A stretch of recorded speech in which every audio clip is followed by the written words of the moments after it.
Director Ganesh दीवाना।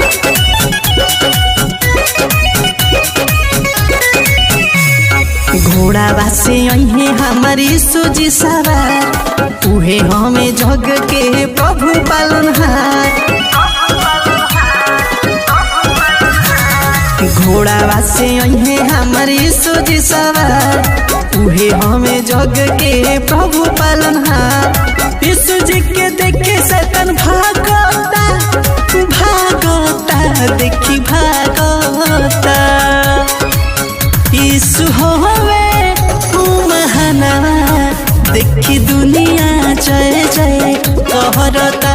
यीशु होवे महानवा, देखी दुनिया जय जय कहरता।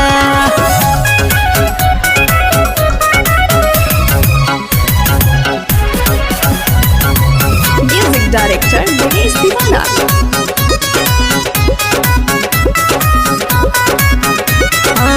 पाप के रही आसमानवा फिराली, नरक में जाए से ही जिंदगी बचाली।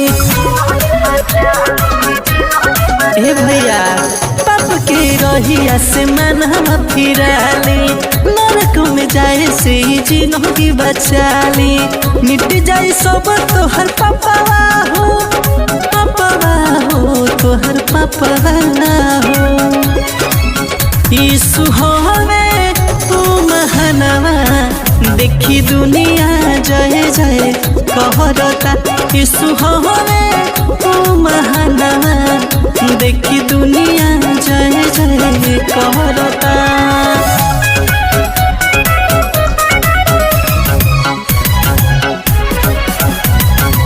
म्यूजिक डायरेक्टर गणेश दीवाना।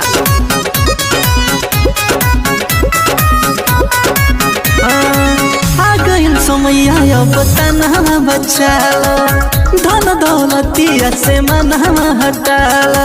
ए भैया सुनो, समय अब तनहा बचाला, धन दौलतिया से मनहा हटाला। मिल जाए तो है छुटकारा हो, छुटकारा हो, छुटकारा हो। यीशु होवे महानवा, देखी दुनिया जय जय कहरता। यीशु होवे महानवा, देखी दुनिया जय जय कहरता।